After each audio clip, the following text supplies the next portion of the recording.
My girlfriend said, I scheduled your vasectomy consultation without asking. My body, my choice means your body, my choice too. I replied, interesting logic. Then I called the clinic, canceled it, and scheduled her a consultation with a therapist instead, in her name, prepaid, non-refundable. When she got the confirmation email with the appointment details, I, 29 male, got an email confirmation yesterday that made me do a triple take. Subject line, your vasectomy consultation confirmed for next Tuesday. My what now? Opened it. Full appointment details, Dr. Henderson at the Men's Health Clinic across town. Date, time, pre-procedure instructions, even a link to download informational PDFs about the procedure and recovery. I've never scheduled a vasectomy, never even considered it. I'm 29, no kids, and while I'm not desperate to be a dad tomorrow, I definitely want that option down the road. Called the clinic immediately. Hi, I received a confirmation email, but I didn't schedule this appointment. Receptionist clicks around. Let me check. Yes, the appointment was made last Thursday by Danielle Foster. She used your information and said you'd requested she handle the scheduling since you're busy with work. My girlfriend, Danielle. We've been together 18 months, living together for 6. I need to cancel that immediately. Of course, Mr. Patterson. Canceled. Would you like to reschedule? No, definitely not. Hung up, sat there staring at my laptop screen. She scheduled me for a vasectomy, without asking, without even mentioning it, just decided.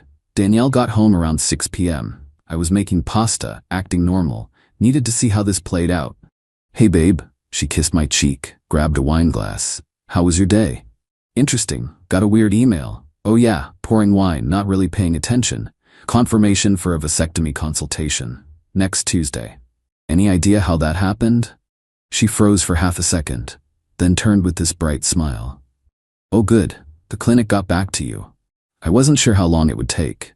Got back to me? Danielle? I didn't schedule anything. I know, silly. I did it for you. Figured I'd save you the hassle since you're always complaining about being too busy. Said it like she'd picked up my dry cleaning. You scheduled me for a vasectomy consultation, without asking me. Well yeah, we've talked about not wanting kids. We've talked about not wanting kids right now. We're 27 and 29. That's different from permanently removing the option. She waved her hand dismissively. You're overthinking it. It's reversible anyway if you change your mind. Reversals aren't guaranteed. And that's not the point. The point is, you made a medical decision about my body without my consent. Her expression shifted. Less cheerful, more defensive. Okay, don't be dramatic. I'm just being proactive about our future. We both agreed kids aren't in the plan. We said not right now. And even if we'd agreed on never having kids, you don't get to schedule surgery for me. It's not surgery, it's a consultation. And honestly, my body, my choice means I shouldn't have to worry about birth control forever. It's your turn to handle it. There it was. So your body, your choice, means my body, your choice too? That's not what She paused. Look, I've been on birth control since I was 16. 11 years of hormones messing with my body. I'm done with that, and condoms suck. So yes, I think it's reasonable to ask you to step up. Asking me is fine. Scheduling a procedure without my knowledge isn't asking. It's controlling. Oh my God, you're making this such a big deal. I was trying to help. By removing my reproductive autonomy. She slammed her wine glass down. Why are you being so difficult? It's literally one appointment. Just go talk to the doctor. It's not like I scheduled the actual surgery. I already canceled it. Her face went red. You what? Called the clinic. Canceled. I'm not going. Brandon, that was incredibly immature. What's immature is making medical appointments for another adult without their permission. She grabbed her phone, started typing furiously. This is ridiculous. I'm rescheduling it. Don't. Someone has to be the adult here and think about our future. Then think about therapy, because this controlling behavior isn't normal. She looked up from her phone, eyes narrow. Excuse me? You need to talk to someone about boundaries, about respecting your partner's autonomy. I don't need therapy. I need a partner who actually considers my needs instead of being selfish. I turned off the stove, suddenly wasn't hungry. I'm considering your needs. You want off birth control? Okay, let's discuss alternatives. But you don't get to decide my medical procedures. That's not negotiable. She scoffed. Whatever, I'm going to bed. After she left, I sat there thinking. This wasn't the first controlling thing she'd done. She'd surprised me by donating my vintage band t-shirt collection last month because she didn't like how they looked. Rearranged my home office without asking because it wasn't optimized. Threw out my gaming chair and bought a new one because the old one was ugly. But this crossed a line I didn't know could be crossed. Had an idea, probably petty, definitely satisfying. Googled therapists near me accepting new patients. Found Dr. Patricia Chen. Wait, no Chen. Dr. Patricia Newberry, licensed clinical psychologist. Had evening appointments available. Online scheduling. Filled out the new patient form. Name, Danielle Foster. Email, her personal email. Phone, her number. Reason for visit: difficulty respecting partner boundaries, controlling behavior patterns, need help understanding bodily autonomy concepts. Selected next Wednesday, 6 p.m. The prepayment was $180, non-refundable if canceled less than 24 hours before. Added my credit card. Session booked, confirmation sent to her email. Interesting logic indeed. Update 1. The confirmation email hit her inbox around 10 p.m. that night. I was in the living room when I heard the shriek from the bedroom. Brandon, get in here. Walked in casually. She was sitting up in bed, laptop open, face absolutely purple with rage. What the hell is this? She shoved the screen toward me. Appointment confirmation from Dr. Newberry's office. All the details. Looks like a therapy appointment. I can see that. Why did I just get a confirmation for therapy? Oh, I scheduled it for you. Figured I'd save you the hassle since you're always complaining about being too busy. Her mouth literally fell open. You did not just... I did. Seemed like you needed someone professional to talk to about boundaries and consent. Dr. Newberry has excellent reviews. Cancel it. Can't. It's non-refundable after booking. Already paid the $180. Then you can eat the cost because I'm not going. I shrugged. Your call. But the appointment exists, and honestly, the irony of you being furious about me scheduling a medical appointment for you without asking is just... I made a chef's kiss gesture. Wait, can't use that. I snapped my fingers. Perfect. This is not the same thing. It's exactly the same thing. You made a medical decision about my body. I made a mental health decision about yours. Both involve healthcare professionals. Both were done without consent. Therapy isn't the same as surgery. The consultation wasn't surgery either.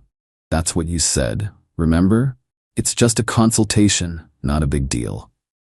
She was shaking with anger now. You don't get to decide if I need therapy. And you don't get to decide if I need a vasectomy. See how that works? I was trying to help our relationship, so am I. Healthy relationships require boundaries. Clearly you struggle with that concept, so I found you professional help. You're welcome. Danielle grabbed her phone. Started texting someone. Probably her sister Veronica, who she runs to for everything. I want that money back. Non-refundable. Says so in the confirmation email. Brandon, I swear to God. You swear to God what? You'll schedule more medical procedures for me without permission? Already established that's your move. She got out of bed, grabbed a pillow and blanket. I'm sleeping on the couch. Cool. I'll let Dr. Newberry know you're having trouble with communication too. The pillow hit me in the face before she stormed out. Slept surprisingly well. Woke up to find Danielle already gone. She usually works from home Fridays, but her laptop and bag were missing. Texted her, "Where are you?" No response until noon. Veronica's, "Need space to think." Me, "Okay, take your time." Her, "That's it? Just okay?" Me, "What else do you want me to say?" Maybe apologize for scheduling therapy for me like I'm broken? I'll apologize when you apologize for scheduling a vasectomy for me like I'm a child who can't make my own medical decisions. Read at 12:47 p.m. No response. Around 3 p.m. got a call from an unknown number. Hello? Is this Brandon Patterson? Yeah, this is Veronica Foster, Danielle's sister. We need to talk about what you did. Oh good. The cavalry arrives. What I did? Don't play dumb. The therapy appointment? Seriously? That's manipulative and controlling. Interesting. What would you call scheduling a vasectomy consultation for your partner without their knowledge? That's different. Danielle was trying to solve a problem in your relationship. By violating my bodily autonomy? Oh please, you're being dramatic. She was being practical. Birth control is expensive and has side effects. Then we could have discussed alternatives, like adults. not have one person make unilateral decisions about the other person's body. She's been on birth control for 11 years, Brandon. 11 years. Don't you think it's your turn? My turn to what? Get permanently sterilized because she's tired of her birth control? There are other options. IUD, the arm implant, non-hormonal methods, even male birth control trials starting soon. None of which involve anyone making medical decisions for anyone else. Veronica scoffed. So what, you scheduled therapy to punish her? That's petty. I scheduled therapy because she genuinely needs help understanding boundaries. This isn't the first controlling thing she's done. It's just the most egregious. Examples? She threw out my vintage concert shirts without asking, rearranged my entire office without permission, bought me a new desk chair without consulting me because she didn't like my old one. And now this. She has a pattern of making decisions about my life, my belongings, and apparently my body without any regard for my input. Silence. Those are just, she was trying to improve things. By overriding my choices at every turn, that's not improving things. That's being controlling, hence therapy. You can't force someone into therapy. I didn't force anything. I scheduled an appointment. Just like she did for me, she's welcome to not go and waste the $180. Her choice. She wants you to cancel it and refund the money. Can't cancel. Non-refundable. Already told her that. Then pay her back the $180. Why would I do that? Because you spent her money. I spent my money, my credit card. She spent my time and energy researching clinics and doctors for a procedure I never agreed to. We're even. Brandon, you're being unreasonable. Veronica, with all due respect, this isn't your relationship. Danielle made a choice. I responded to that choice. If she wants to come home and talk about it like adults, great. If not, also fine. But I'm not apologizing for pointing out her controlling behavior, and I'm not refunding money for an appointment she needs. She doesn't need therapy. Everyone could use therapy, but especially people who think their partner's body is their decision to make. Hung up, felt good. Got home that evening to find Danielle in the apartment, sitting on the couch with Veronica beside her. Both looked up when I walked in. Unified front, apparently. We need to talk, Danielle said. Sure. Sat in the armchair across from them. Waited. Veronica jumped in. Brandon, Danielle and I have been discussing the situation. She's willing to forgive you for the therapy thing if you agree to at least attend the vasectomy consultation. No. Just hear the doctor out. Get informed. I am informed. I've read about vasectomies. I know they're relatively safe. Usually successful, sometimes reversible. I also know I don't want one right now, and I don't appreciate my partner scheduling one behind my back. Danielle leaned forward. Brandon, I'm sorry I didn't ask first, okay? I should have talked to you. But can we please just move past this? Move past it how? By me agreeing to the vasectomy? By you at least considering it and canceling that ridiculous therapy appointment. I'll consider reproductive options when you actually respect my right to make decisions about my own body. The therapy appointment stands. Brandon, I said I'm sorry. You said you're sorry you didn't ask first. That's apologizing for your method, not your action. You still think you were right to push for this. You just think you should have been nicer about it. Veronica stood up. This is going nowhere. Danielle, come on. You can stay with me until he stops being stubborn. Danielle got up, grabbed her overnight bag by the door, stopped and looked at me. The appointment is next Wednesday at 6. I'm going. I'll sit in that therapist's office and I'll tell Dr. Newberry exactly what you did and how you're the controlling one, not me. You're welcome to do that. I'm sure Dr. Newberry will have thoughts. They left. Update 2. A week is a long time when your girlfriend is staying with her sister and refusing to talk beyond passive-aggressive texts. Monday. Hope you're happy. I had to buy new work clothes because you still have my closet key. I don't. We don't have closet keys. Tuesday. Veronica says you're gaslighting me. She's probably right. Wednesday morning. Can't believe you're making me waste my evening in therapy. This is emotional abuse. I didn't respond to any of them. Let her spiral. Wednesday at 5 p.m. my phone rang. Dr. Newberry's office. Mr. Patterson? This is Kelly from Dr. Newberry's office. I'm calling about this evening's appointment with Miss Foster. Yes? She called earlier today quite upset, claiming the appointment was made without her consent. However, our records show the booking was made using her email and phone number. Payment was processed, and she hasn't formally requested cancellation. She's aware of the appointment. Whether she attends is her choice. I see. Well, I wanted to confirm, you did book this appointment?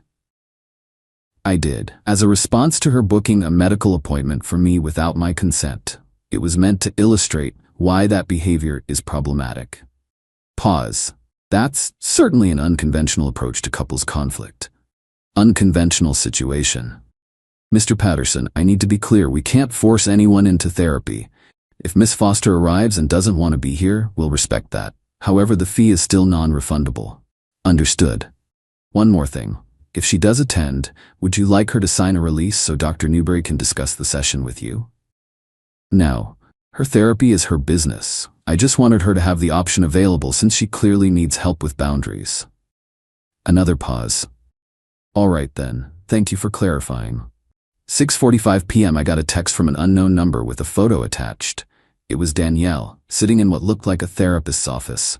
The text read, "Your girlfriend is here and she's big mad. Thought you'd want proof. Dr. Newberry's receptionist, Kelly." Wait, that seemed unprofessional. Whatever, I'd take it. She went. Holy shit, she actually went. Danielle got home around 8 p.m. I was reading on the couch. She walked in, threw her purse on the counter, and just stood there staring at me. Well, I said. Well, what? How was therapy? Her laugh was bitter. You're hilarious, you know that? I've been told. Dr. Newberry asked me why I was there. I told her my boyfriend scheduled it without my permission to prove a point. You know what she said? What? She said, and how did that make you feel? Like I was the one with the problem. Danielle, you are literally describing therapy. I told her about the vasectomy thing, explained how you're being unreasonable. And she asked if I'd discussed it with you before scheduling. I said no, but I explained my reasoning. 11 years of birth control, my body, my choice, all of it. What did she say? Danielle sat down heavily on the other end of the couch. She said that bodily autonomy goes both ways, that my frustration with birth control is valid, but that doesn't give me the right to make medical decisions for you. Huh.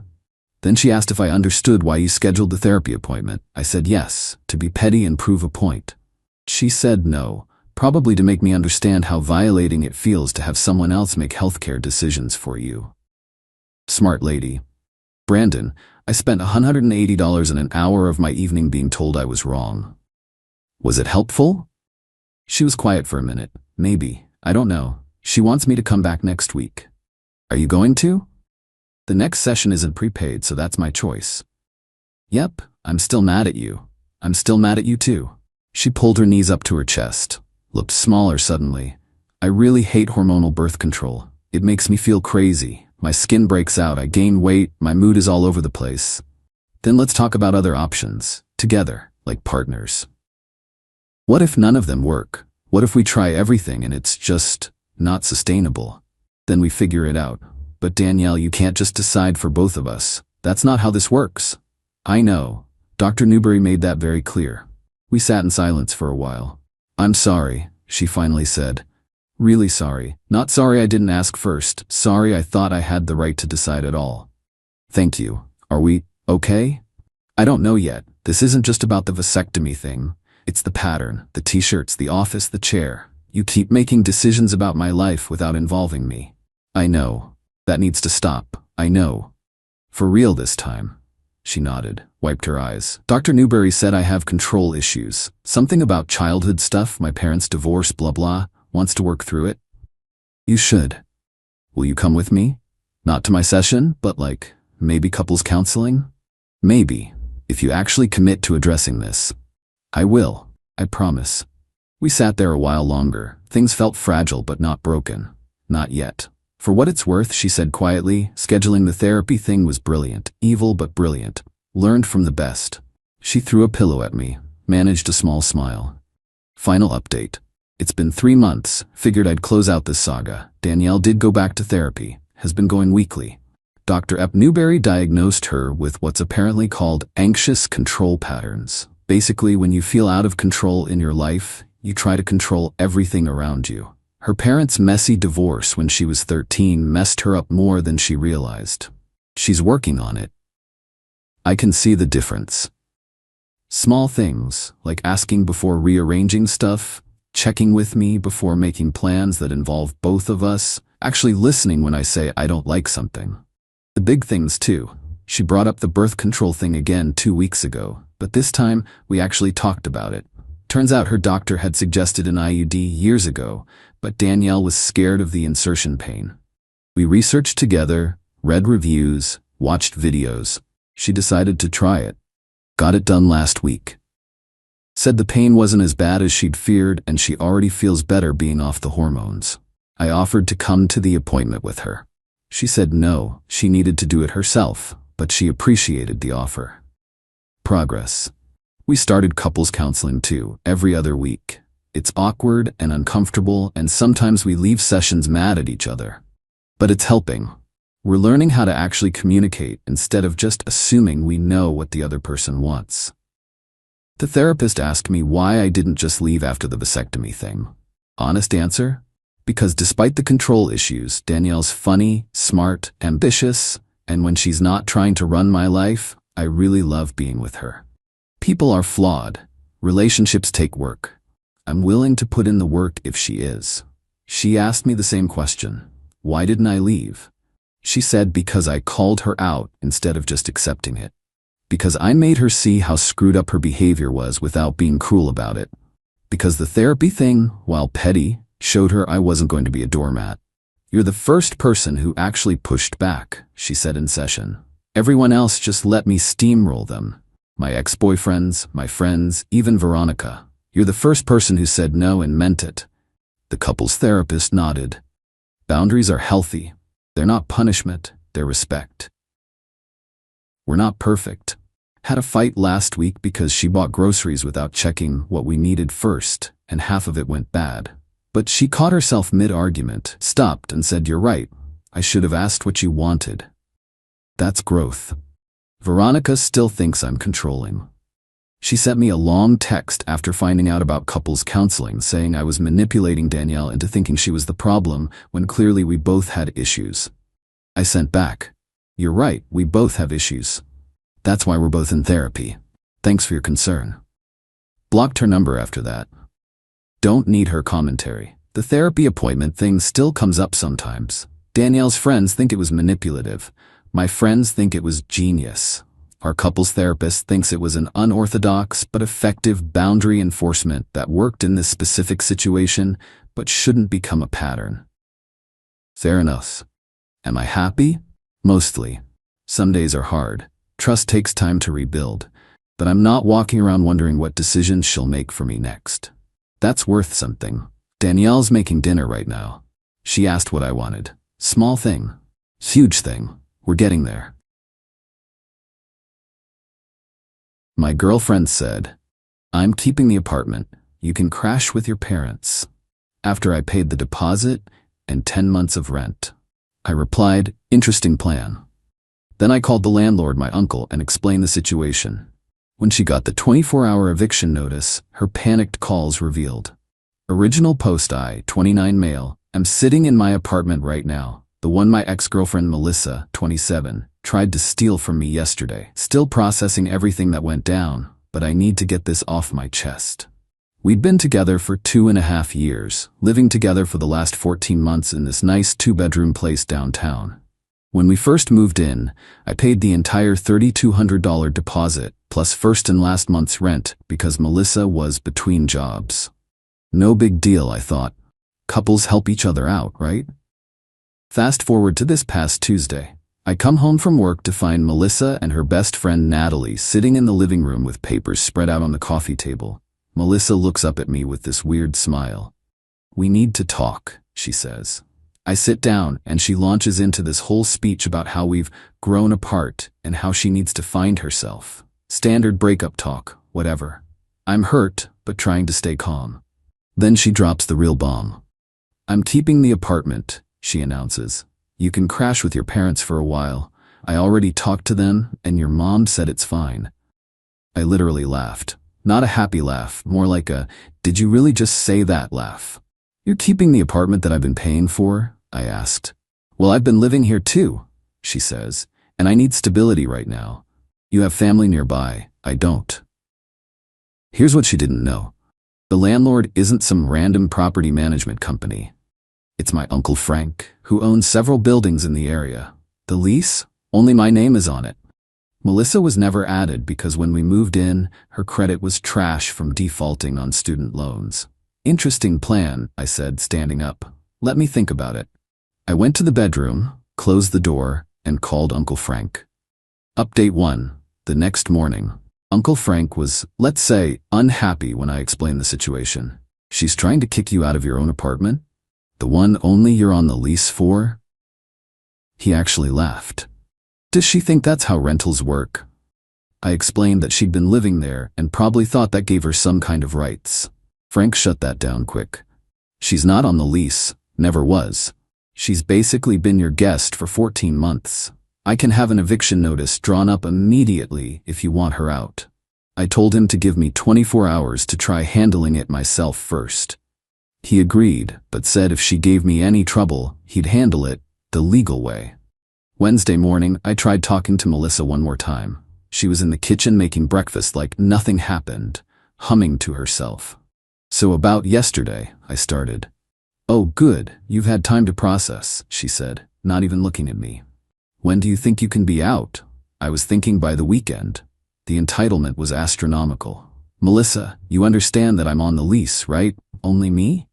She waved her hand dismissively. We can work that out with the landlord. I'm sure they'll be reasonable. The landlord is my uncle. She froze, spatula in hand. Your, what? Uncle Frank owns the building. I'm the only one on the lease. You've been living here as my guest. Her face went through about 5 different emotions in 3 seconds. That's not fair. I've been living here. I've made this my home. You've paid exactly $0 toward rent or deposit, I pointed out. I buy groceries. I decorated. She was getting frantic. You buy groceries maybe once a month with the credit card I gave you for emergencies, I corrected. And by decorated, you mean you hung up some pictures you got from Home Goods using my credit card? She started crying then. Not sad tears, angry tears. You're being financially abusive. This is manipulation.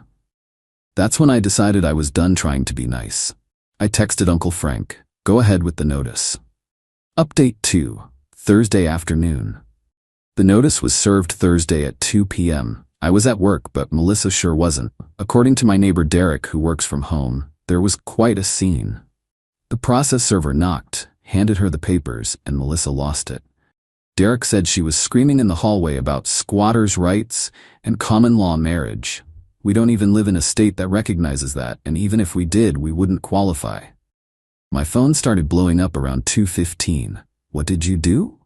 24 hours? Are you insane? This is illegal. I have rights. I'm calling a lawyer.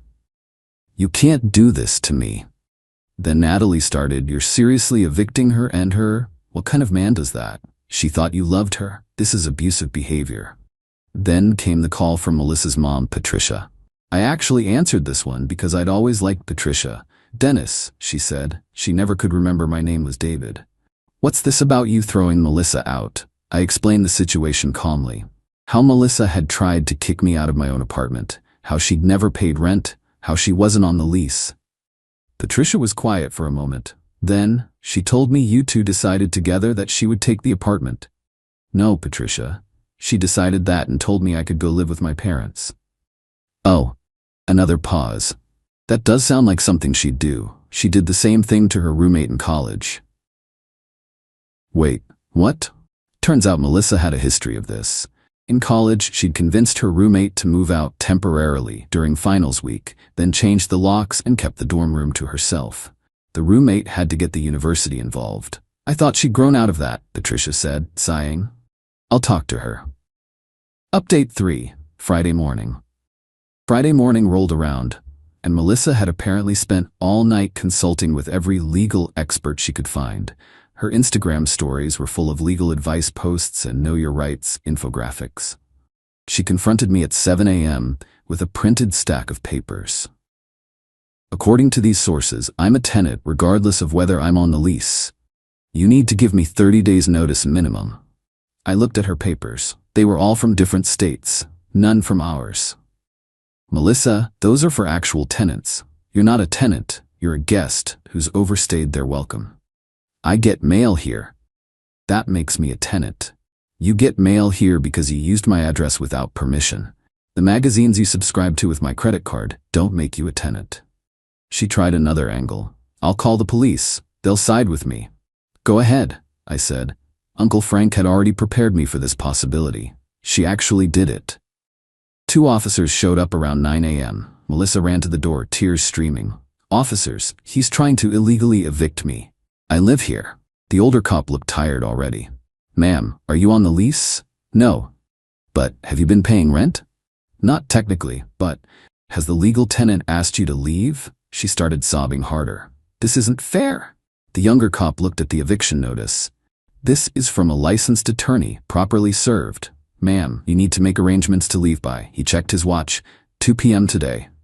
But where will I go? She wailed. That's not his problem, ma'am, the older cop said, looking at me with something like sympathy. Sir, if she's not out by 2 p.m., call us back. Update 4. The panic sets in. After the cops left, Melissa went into panic mode. The entitled attitude crumbled, replaced by desperate bargaining. David, please, can we talk about this like adults? We tried that. You told me to move back with my parents. I was emotional. I didn't mean it like that. How did you mean it then? She couldn't answer that. By noon, she was making calls, trying to find somewhere to stay. I heard her on the phone with Natalie. What do you mean you don't have room? You have a whole couch. What about just for a few nights? This is an emergency. Then calling other friends, each conversation getting more desperate. Apparently, nobody wanted to take her in. Shocking, considering how she treated people. At 12:30, she tried one last manipulation. If you kick me out, I'll post everything on social media. Everyone will know what kind of person you are. Go ahead, I said. Make sure you include the part where you tried to steal my apartment after I paid for everything for over a year. She actually started typing up a post, showing it to me like a threat. About to be homeless because my ex is evil. 2 years together meant nothing. Remember this when a man says he loves you. You might want to add the context, I suggested. How you tried to kick me out of my own apartment that I pay for. She deleted the draft. Update 5. Moving day. At 1 p.m., Uncle Frank showed up with 2 movers he'd hired. I want this done professionally, he told me. No room for her to claim we damaged anything. Melissa's stuff wasn't that much, honestly. Clothes, makeup, some books, her gaming setup that I'd bought her for Christmas. The movers had everything boxed and ready to go in under an hour. Where should we take it? One mover asked. Melissa was sitting on the couch frantically texting. I don't know. I don't have anywhere. Can you just leave it here until I figure it out? No, Uncle Frank said firmly. You have 10 minutes to decide, or we're putting it in storage and you can pay to get it out. She called Patricia. I could hear Patricia's voice through the phone. I told you this would happen, Melissa.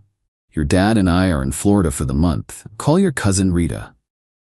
Rita, apparently, lived an hour away and wasn't happy about the situation, but agreed to let Melissa stay for a few days only. As the movers loaded her stuff into the truck, Melissa tried one more time. You're really gonna do this? Throw me out like trash? I'm not throwing you out, I said. I'm enforcing the same boundary you tried to set, that we need to live separately.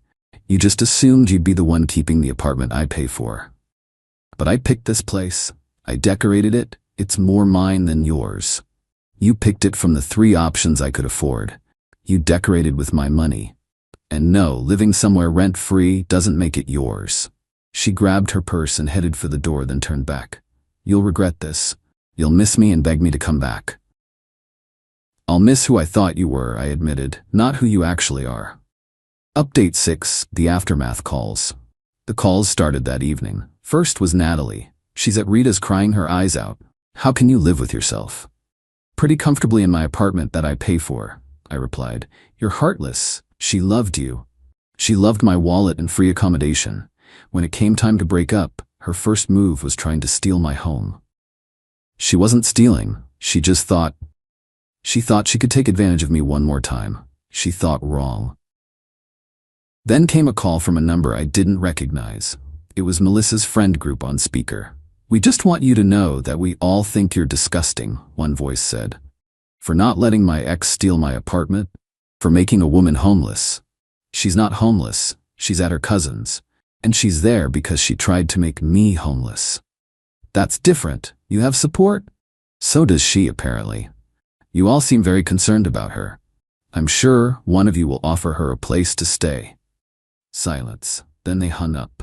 The best call came Saturday afternoon from Patricia. David. I wanted to apologize for Melissa. I just got the full story from Rita. No need to apologize, Patricia. No, there is. I raised her better than this, or I thought I did. She told Rita you were abusive and controlling, but Rita's smart. She asked questions and the story fell apart quick. What's happening now? She's worn out her welcome at Rita's already. Apparently demanded Rita's bedroom because the couch hurt her back. Rita's driving her to her father's brother's place tomorrow. He has a basement apartment, but she'll need to pay rent. Will she? Patricia laughed, but it wasn't happy. With what money? She hasn't worked in 6 months. She told us you were supporting her while she figured out her career path. That was news to me. She'd told me she was doing freelance social media management. Update 7. The real truth comes out Sunday morning. I got a text from Derek, my neighbor. Bro, you need to see this. He sent me screenshots from a group chat he was somehow in. His girlfriend knew Natalie. The messages were from weeks ago. Melissa, Operation Apartment is almost ready. You really think he'll just leave? He's too nice to fight. I'll cry, play victim, he'll cave. Unknown number. What if he doesn't? Then I'll threaten to ruin his reputation. Say he was abusive. He'll give me the apartment to avoid drama. Savage, lol. He's been paying for everything anyway. Might as well get a few more months free rent before I move on. Unknown. Move on? Already talking to this guy Victor. Has a beach house. Just need to secure this apartment first as backup. I sat there staring at my phone. She'd been planning this. The whole breakup, the apartment theft, everything was calculated. Derek texted again. There's more. She's been seeing that Victor guy for 2 months. My girlfriend just told me. 2 months. While I was paying for everything, buying her gifts, planning our future, she was setting up my replacement and trying to steal my apartment as a backup plan. I forwarded everything to Patricia. Her response was immediate. Calling her now. This is unacceptable. An hour later, Melissa called from an unknown number. I almost didn't answer, but curiosity won. You ruined everything, she screamed. My mom saw those messages. She's cutting me off. Rita won't talk to me. This is all your fault. I ruined your plan to steal my apartment and cheat on me? I wasn't cheating. Victor is just a friend. With a beach house? Silence. Melissa, you planned this. You thought I was too nice to stand up for myself. You were wrong. I'll sue you for emotional distress, for illegal eviction, for what? Making you face consequences? Good luck with that. She hung up. Final update, 1 week later. It's been a week since Melissa was evicted. Here's where everything stands. Melissa is currently couch surfing between distant relatives who are quickly getting tired of her. According to Patricia, she's burned through 3 family members already by demanding special treatment and refusing to help with chores or contribute money. Victor, the guy with the beach house, ghosted her the moment she became too much drama. Apparently, he was only interested in a fun side thing, not a homeless girlfriend with baggage. Her friend group is fracturing. Some still support her, but others are starting to see the truth. Natalie actually reached out to apologize. I didn't know about Victor or the planning. I thought she really loved you and was just confused. I'm sorry for attacking you. The apartment is peaceful now. I've changed the locks, with Uncle Frank's permission, reorganized everything the way I actually like it, and bought a new couch. The old one had too many memories. Uncle Frank told me something interesting. This isn't the first time I've seen this. Entitled people always think they're smarter than everyone else. They never expect consequences. Patricia sent me one last text yesterday. David, she finally got my name right. Thank you for handling this the way you did. Melissa needs to learn she can't manipulate people. She's 27, not 17. It's time she grew up. I'm sorry she put you through this. I'm not gonna lie and say I'm completely over it. 2.5 years is a long time, and finding out it was all a game to her hurts. But at least I found out now, before marriage or kids made it complicated. The funny thing is, if she just asked to break up normally and given me time to figure out arrangements, I probably would have helped her find a place. Maybe even helped with the deposit. But the entitlement, the assumption that she could just take what was mine, the planned manipulation, that killed any sympathy I had. To anyone reading this, don't let people take advantage of your kindness. When someone shows you who they really are, believe them. And always, always, keep important documents and agreements in your name only until you're married, and maybe even then. My apartment is quiet now. My bank account is recovering. My dignity is intact. And Melissa? She's learning that actions have consequences, even if it's a lesson she should have learned a long time ago. Oh, and Derek told me this morning that Melissa tried to get into the building yesterday. She told the security door she forgot her key. The door camera caught her having a meltdown when she realized her access fob had been deactivated. Sometimes the best revenge isn't elaborate. Sometimes it's just letting someone face the natural consequences of their own entitlement. I'm done with this chapter. Time to move on.